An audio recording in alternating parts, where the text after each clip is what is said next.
Breaking news చూస్తున్నాం. ఆంధ్రప్రదేశ్ రాష్ట్ర ఉప ముఖ్యమంత్రి పవన్ కళ్యాణ్కు బెదిరింపు కాల్ రావటం అనేది రాజకీయ వర్గాల్లో ఒక చర్చనీయాంశమైనటువంటి టాపిక్గా మారిపోయింది. సచివాలయంలో సెకండ్ బ్లాక్ రూమ్ నెంబర్ 211 ఆయన ఉండేటువంటి కార్యాలయం. ఆయన పేషి ల్యాండ్ నెంబర్కి వచ్చినటువంటి ఫోన్ కాల్ ఏదైతే ఉందో 2 సార్లు ఆగంతకుడు ఫోన్ చేయటం, అసభ్యకరంగా చాలా విచక్షణ రహితంగా మాట్లాడటం, పవన్ కళ్యాణ్ను చంపేస్తాం అని చెప్పి ఒక వార్నింగ్ ఇవ్వటం అనేది ఇప్పుడు చాలా కలకలం రేగినటువంటి అంశంగా ఇది మనం చెప్పుకోవాలి. దీనికి సంబంధించి ఇప్పటికే రంగంలోకి దిగినటువంటి పోలీసులు అసలు ఎవరు దీనికి సూత్రధారులు, పాత్రధారులు, కాల్ చేసింది ఎవరు అనే దాని మీద పూర్తి స్థాయిలో విచారణ చేపట్టినట్లు తెలుస్తుంది. ముఖ్యంగా గత కొంతకాలం నుంచి పవన్ కళ్యాణ్ ఆయన వెళ్తున్నటువంటి విధానం కానీ, ఆయన తీసుకుంటున్నటువంటి నిర్ణయాలు ఏవైతే ఉన్నాయో వాటిని ఆధారంగా చేసుకొని ముఖ్యంగా కొంతమంది కుట్ర పన్ని ఈ యొక్క కాల్ చేయించారు అనేది ప్రధానంగా వినిపిస్తున్నటువంటి మాట. ముఖ్యంగా కాకినాడ పోర్టులో జరిగినటువంటి ఏదైతే ఇన్సిడెంట్ ఉందో దీని వెనుక ఎవరున్నా సరే వదిలేది లేదు. రాష్ట్రంలోకి తీవ్రవాదులు వచ్చినా, ఉగ్రవాదులు వచ్చినా ఉపేక్షించేది లేదు అని చెప్పి ఆయన ఒక సందర్భంలో మాట్లాడారు. దానికి సంబంధించి ఇప్పుడు ఎవరు చేశారు, ఉగ్రవాదులు చేయించారా, తీవ్రవాదులు చేయించారా అనే దాని మీద కూడా ఒక ఆసక్తికరమైనటువంటి చర్చగా మారిపోయినటువంటి అంశం ఫోన్ కాల్.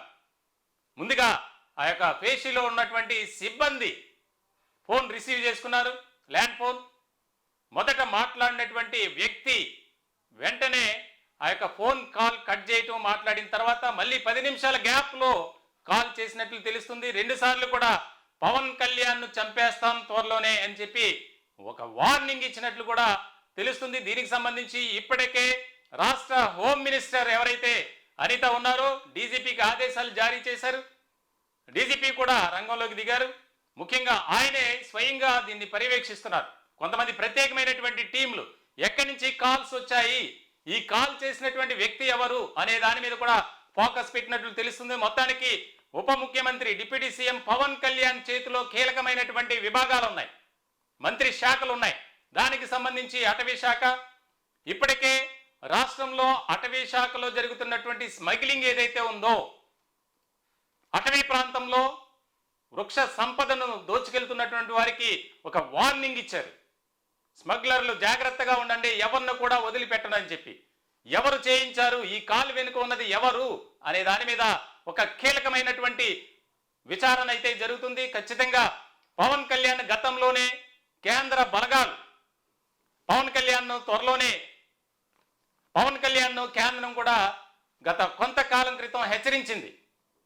మీరు వెళ్తున్నటువంటి ఏదైతే నిర్ణయాలు తీసుకుంటున్నారో జాగ్రత్తగా ఉండండి, జాగ్రత్తగా మాట్లాడండి, సెక్యూరిటీ రాష్ట్రం నుంచి సెక్యూరిటీ పెంచండి అని. ముఖ్యంగా ఇది జరిగినటువంటి తరుణంలో రాష్ట్ర జనసేన పార్టీ కార్యాలయం మంగళగిరిలో కూడా ఉద్రిక్త పరిస్థితులు నెలకొన్నాయనే చెప్పాలి. దానికి సంబంధించి ఇప్పటికే జన సైనికులు తీవ్రమైనటువంటి అసహనంతో ఉన్నారు.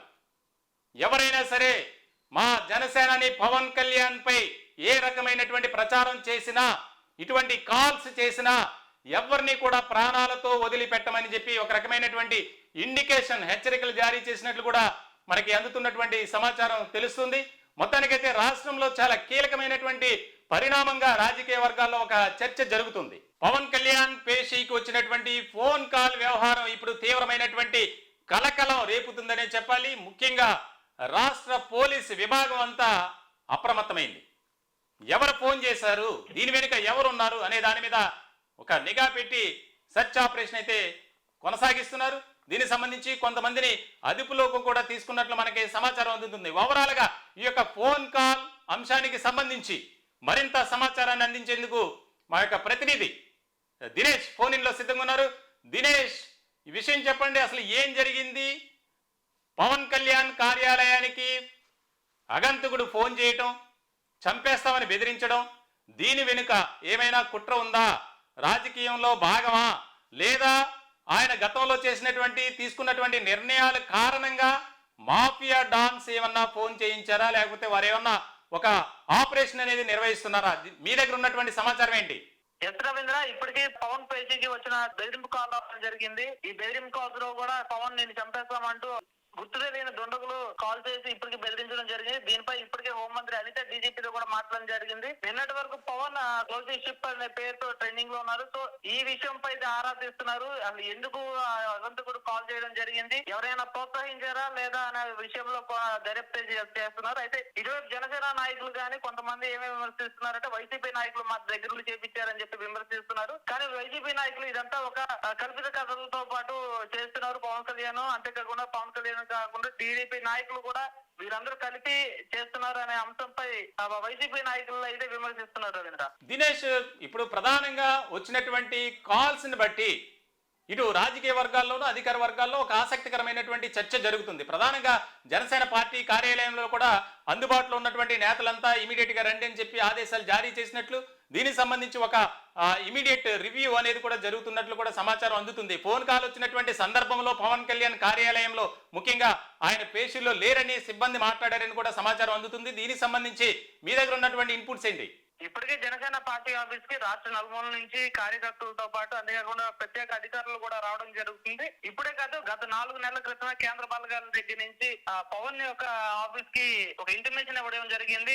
కొంచెం జాగ్రత్తగా ఉండాలి అని చెప్పి ఇలాంటి సూచించడం జరిగింది. సో ఈ నేపథ్యంలోనే అటు కేంద్ర బలగాలు గానీ అంతే కేంద్ర వైపు పిఎంఓ కూడా జనసేన ఆఫీస్ నుంచి కాల్ వెళ్ళిందని చెప్పి, అంతేకాకుండా దీనిపై పిఎంఓ ఆఫీస్ లో కూడా కొన్ని సమాచారం ఉందని చెప్పి అనుకుంటున్నారు. అంతేకాకుండా ఇటువైపు దీనిపై సీరియస్ యాక్షన్ కూడా తీసుకోబోతున్నారు పోలీస్ శాఖ వైపు నుంచి. అసలు ఎవరు ఆగంతకుడు, ఎవరు ఎక్కడి నుంచి వచ్చారో, అసలు ఎందుకు ఫోన్ చేశారు అని ఈ కోణంలో విచారించనున్నారు.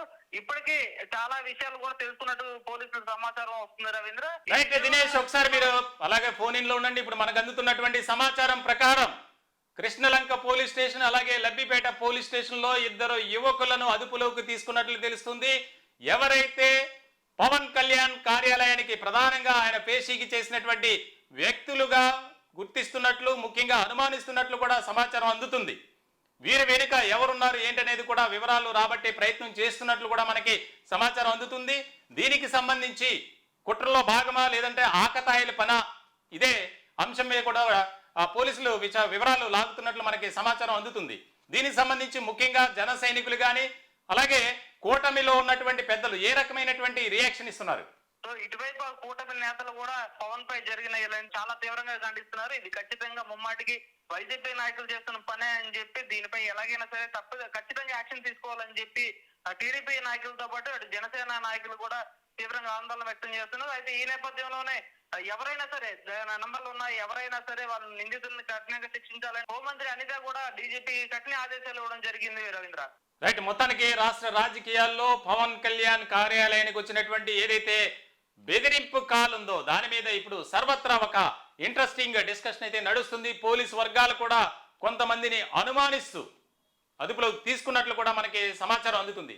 ఓవరాల్ గా దీనికి సంబంధించినటువంటి వివరాలను అందించేందుకు మా ప్రతినిధి సురేంద్ర ఫోన్ ఇన్ లో సిద్ధంగా ఉన్నారు. Surendra, thank you Ravindra.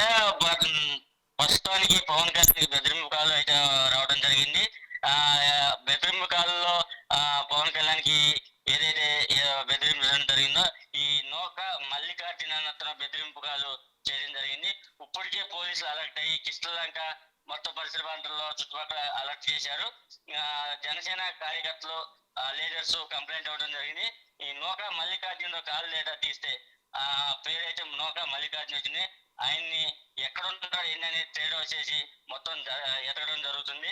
గతంలో పవన్ కళ్యాణ్ పాదయాత్ర చేసినప్పుడు కూడా బెదిరింపు కాల్స్ వచ్చినాయి. అయినా ఎవరిని లెక్క చేయలేదు. కూటమి ప్రభుత్వం ఏర్పడినప్పుడు కూడా పవన్ కళ్యాణ్ కి బెదిరింపు కాల్స్ రావట్లేదు. ఇప్పుడు ప్రస్తుతానికి రాజకీయ వర్గాల్లో ఏదైతే కాకినాడ పోర్టులో అక్రమ రవాణా. సురేంద్ర, ముఖ్యంగా ఇటీవల కాలంలో పవన్ కళ్యాణ్ కాకినాడ పోర్టులో చేసినటువంటి ఏదైతే ఆపరేషన్ ఉందో దానికి సంబంధించి చాలా కీలకమైనటువంటి అటు అధికారులకు అలాగే ప్రజాప్రతినిధులకు కూడా ఆయన వార్నింగ్ ఇవ్వటం జరిగింది. ఈ యొక్క మాఫియా వెనుక, రేషన్ మాఫియా వెనుక ఎవరున్నా సరే ఉపేక్షించేది లేదు, ఎవరిని కూడా అసలు వదిలేది లేదని చెప్పి ఆయన చాలా స్ట్రిక్ట్ గా వార్న్ చేశారు. ఇలాంటి సందర్భంలో ఒకవేళ మాఫియా నుంచి ఏమన్నా ఫోన్ కాల్స్ చేయించారా అంటే మీ దగ్గర ఉన్నటువంటి సమాచారం ఏంటి? ప్రస్తుతానికి పోలీసులు అన్ని కోణాల్లో దర్యాప్తు చేయడం జరిగింది. ఇతను ఒక మామూలుగా క్యాజువల్ గా తాగి ఏమైనా చేశారా, లేకపోతే రాజకీయ కోణం ఉందా, లేకపోతే ఉగ్రవాద శక్తులు ఎవరైనా వెనకాల నుండి నడిపిస్తున్నారా అనేది పోలీసు దర్యాప్తు చేస్తున్నారు. ఈ మల్లికార్జున అతను ఎక్కడున్నాడు అనేది కాళ్ళు డేటా మొత్తం తీయడం జరుగుతుంది. ఇప్పటికే కృష్ణలంకలో పోలీస్ కంప్లైంట్ జరిగింది.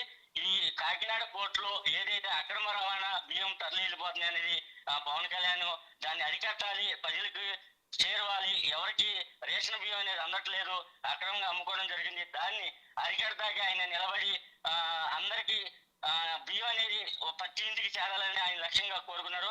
దాని వెనకాల ఈ కుట్రకోణంగా ఏమన్నా రాజకీయ నాయకులు ఉన్నారా, లేకపోతే దుష్టశక్తులు ఉన్నారా అనేది పోలీసులు దర్యాప్తు చేస్తారు. ఇతను ఎవరు, మల్లికార్జున అతను ఎవరు, ఎందుకు చేశాడు, అసలు ఈ నెంబర్ ఎక్కడి నుంచి వచ్చింది, ఆయనకి పవన్ కళ్యాణ్ చేయాలన్నంత అవసరం ఏంటి, ఏమన్నా రాజకీయాల కోణంలో చేపించారా, ఈయన ఉద్దేశపూర్వకంగా నెంబర్ తీసిన చేశారా అనేది పోలీసు దర్యాప్తులో తేలాల్సింది. Ravinder. Right, thank you Surendra. మొత్తానికైతే మా ప్రతినిధి చెప్పినట్లు మల్లికార్జున అనే వ్యక్తిని పోలీసులు అదుపులో తీసుకున్నట్లు సమాచారం అందుతుంది. అలాగే కృష్ణలంక పోలీస్ స్టేషన్ తో పాటు లబ్బిపేట పోలీస్ స్టేషన్ లో కూడా కొంతమంది వ్యక్తులను అదుపులో తీసుకుని విచారిస్తున్నట్లు కూడా తెలుస్తుంది. మొత్తానికి దీని వెనుక ఎవరున్నారు అనేది మరికొద్ది సేపట్లోనే తేలే అవకాశాలు అయితే కనిపిస్తున్నాయి. లేటెస్ట్ అప్డేట్స్ కోసం, బ్రేకింగ్ న్యూస్ కోసం చూస్తూనే ఉండండి నెంబర్ 1 న్యూస్.